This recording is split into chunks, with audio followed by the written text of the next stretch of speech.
السلام عليكم ورحمة الله وبركاته. معاكم خالد هيثم وحلقة جديدة من توب 10 كورة. حلقة النهاردة تبقى مختلفة شوية عن الحلقات اللي فاتت. موضوع حلقة النهاردة كويرة بجد، والناس اللي بتحب الكورة بجد هيحبوه قوي. على الرغم من كده انا حاسس ان يبقى فيها اختلاف كتير قوي في الآراء، ومش كلنا هنتفق في الرأي. حلقة النهاردة تبقى بخصوص احرف 10 لعيبة في تاريخ مصر. بس خلينا متفقين ان احرف 10 لعيبة في تاريخ مصر في الفترة اللي احنا عاصرناها، اللي احنا شفناهم بعينينا. بالاضافه لكده ان احنا مش هنحكم طبعا بالبطولات او ده لعب فين وده لعب فين وده عمل ايه مع المنتخب وده عمل ايه مع فرقته، لا احنا بنتكلم عن اللعيب الحريف بجد، اللعيب المهاري اللي بيعرف يرقص، اللي بيعرف يحط ثرو، اللي بيحط جون حلو. انا مبدئيا هقول التوب 10 بتوعي، وهستنى اعرف في الكومنتات التوب 10 بتوعكم لاحرف 10 لعيبه في مصر. بالاضافه لكده باذن الله اذا الحلقه عجبتكم تعملوا لي لايك وشير وسبسكرايب. يلا بينا نروح للمركز العاشر لاحرف 10 لعيبه في مصر. نبدا بالمركز العاشر معانا النهارده، والحريف رقم 10 هو جمال حمزه. مشوار جمال حمزه بدا سنه 2000 في الزمالك واستمر لحد 2009. بعد كده في 2009 طلع فتره احتراف بس ما كانتش ناجحه خالص في ماينز الالماني، قعد هناك سنه بس تقريبا ما لعبش خالص. رجع في 2010 على الاهلي بس برضه ما لعبش خالص. بعد كده طلع على الجونه، قعد في الجونه من 2010 ل 2011. بعد كده طلع على المقصه، قعد من 2011 ل 2012. وختم جمال حمزه مشواره في حرس الحدود سنه 2014 بس برضه بدون اي مشاركه. جمال حمزه برضو كان في حاجه كويسه جدا في مشواره، وهو منتخب الشباب. كلنا فاكرين طبعا منتخب سنه 2001 والبرونزيه العظيمه في كاس العالم. جمال حمزه كان من اعمده المنتخب في الفتره ديت. بس الغريب بقى ان جمال حمزه على مستوى المنتخب الاول ما كانش ليه دور خالص، ودي كانت حاجه غريبه جدا ان هو لاعب طالع من منتخب الشباب مكسر الدنيا، وعلى مستوى المنتخب الكبير ما عملش اي انجاز.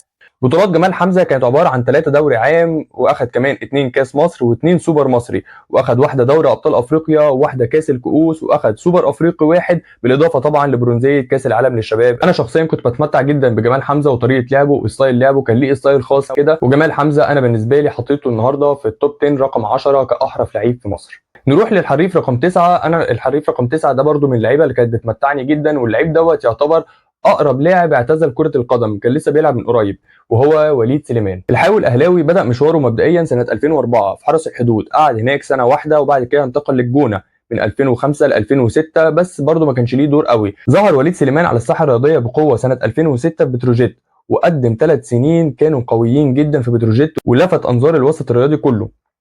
طلع في 2009 6 شهور اعاره لاهلي جده، ورجع من اهلي جده على انبي سنه 2010. في 2010 برضه قدم موسم قوي جدا مع انبي، وفي 2011 انتقل وليد سليمان الى النادي الاهلي عشان يبدا مسيره كرويه قويه جدا لحد سنه 2022، وبعديها يعتزل وليد سليمان في النادي الاهلي. مشوار وليد سليمان برضو كان فيه بطولات كبيره جدا، اخذ 4 دوري ابطال افريقيا، واخذ واحده كونفدراليه، واخذ 7 دوري عام، واخذ 2 كاس مصر، واخذ 4 سوبر افريقي، واخذ 6 سوبر مصري، وطبعا بالاضافه لبرونزيه كاس العالم. الغريب في الموضوع برضو ان وليد سليمان على مستوى المنتخب برضو ما كانش ليه دور قوي. وليد سليمان من اللعيبه اللي كانت بتمتعنا، وكان مهاري جدا وبيعرف يرقص اي حد. وليد سليمان برضو كان ايجابي جدا على الجون، وليه اجوان مهمه جدا مع النادي الاهلي، وليه ستايل خاص الناس كلها كانت بتحبه. وصلنا للمركز الثامن. المركز الثامن اللعيب اللي انا اخترته دوت لعيب حريف جدا جدا جدا، ومن احرف اللعيبه اللي لعبت كوره في تاريخ مصر كلها، مش بس حتى في الفتره الاخيره. كان لازم يتحط معانا النهارده المركز الثامن وليد صلاح الدين. وليد صلاح الدين كان ممتع جدا، وكان بيعرف يرقص اي حد، وليه اجوان قمه في المتعه. بدا وليد صلاح الدين مشواره سنه 89، ومبدئيا وليد صلاح الدين اللي لبس تيشيرت رقم 10 في اعتزال محمود الخطيب. لعب مع الاهلي من 1989 لحد 2003 بدون ما يخرج ولا يروح اي فرقه تانية. في 2003 انتقل للاتحاد السكندري عشان يلعب معاهم سنه ويعتزل. وليد صلاح الدين من اللعيبه اللي متعتنا جدا، وكان مهاري جدا. انا بالنسبه لي وليد صلاح الدين شايف ان هو لولا ان كان لياقته البدنيه والاصابات بتاعته كتير كان هيتحط في التوب 3 معانا النهارده. وصلنا للمركز السابع معانا النهارده، والحريف رقم 7 هو الحاوي الزملكاوي ايمن حفني.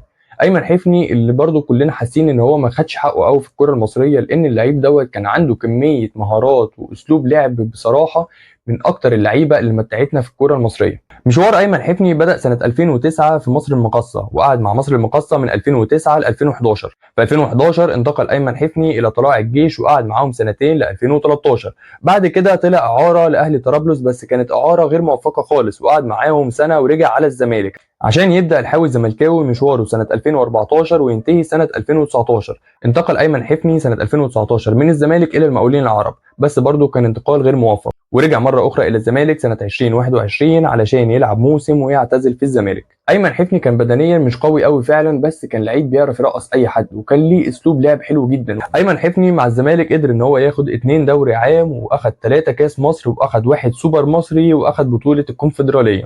وصلنا للحريف رقم 6 معانا النهارده، واللعيب رقم 6 دوت هو مش مجرد ان هو لعيب حريف وبس، لا، هو لعيب شبه متكامل ولعيب من احسن اللعيبه اللي لعبت في تاريخ مصر عامه. اللعيب رقم 6 معانا النهارده هو محمد ابو تريكه.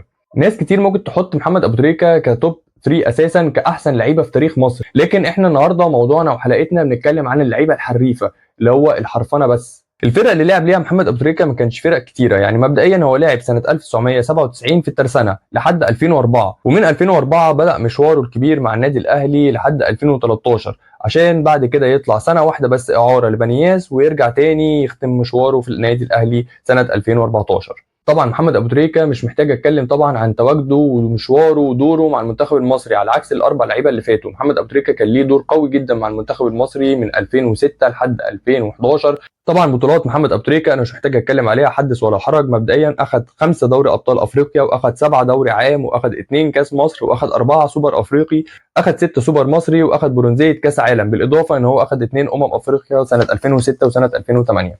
المركز الخامس معانا النهارده هو لعيب حريف قوي، حريف في الترقيص وحريف في الاسيستات وحريف في المهارات وحريف في حاجات كتير قوي، هو حازم امام. بصراحه لحد دلوقتي احنا ما شفناش لعيب ليه ستايل قريب من حازم امام، هو كان ليه ستايل خاص. مبدئيا هو رجله اليمين والشمال زي بعض بالظبط، ما تعرفش هو ايمن ولا اشول. مبدئيا لعب حازم امام في الزمالك سنه 1993 لحد سنه 96. سنه 96 احترف حازم امام للاودونيزي الايطالي، قعد هناك سنتين من 96 لحد 98 عشان يطلع هولندا سنه 98 يجرب تجربه احتراف ثانيه لحد سنه 2000. سنة 2000 يرجع على اودينيزي لحد 2001، ورجع الزمالك سنة 2001 لحد 2008 واعتزل في الزمالك سنة 2008. حازم امام برضو كان ليه تواجد قوي جدا مع المنتخب المصري من سنة 96 لحد سنة 2004، وبالاخص طبعا بطولة 98. حازم امام بقى على مستوى البطولات اخذ 3 دوري عام، واخذ 2 كاس مصر، اخذ 2 سوبر مصري، واخذ 2 دوري ابطال افريقيا، واخذ 1 سوبر افريقي، واخذ 1 افريقيا مع المنتخب المصري. المركز الرابع معانا النهارده هو لعيب حريف قوي، بس ما لعبش في الاهلي ولا لعب في الزمالك، بس كان حاوي زي ما الكتاب بيقول، وهو محمود عبد الحكيم. محمود عبد الحكيم كان مهاري جدا وبيرقص اي حد وكان ليه لمسات ساحره جدا.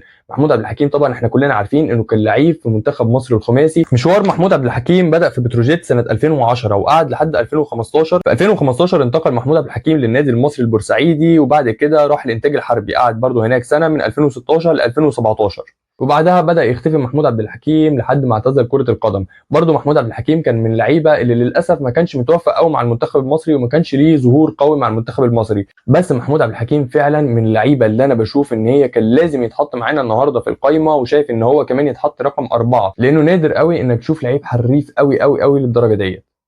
المركز الثالث معانا النهارده هو لعيب حريف قوي قوي قوي، بس طبعا لولا بعض القرارات اللي هو خدها في مشواره الكروي كانوا فرقوا معاه جدا. من مقدمه كده مبدئيا انتوا تقريبا عرفتوا انا بتكلم عن مين، وهو شيكابالا. بدون بقى ما نتكلم عن عقليات ونتكلم بقى عن سلوك ونتكلم عن اي حاجه، احنا حلقه النهارده بتتكلم عن الحرفنه.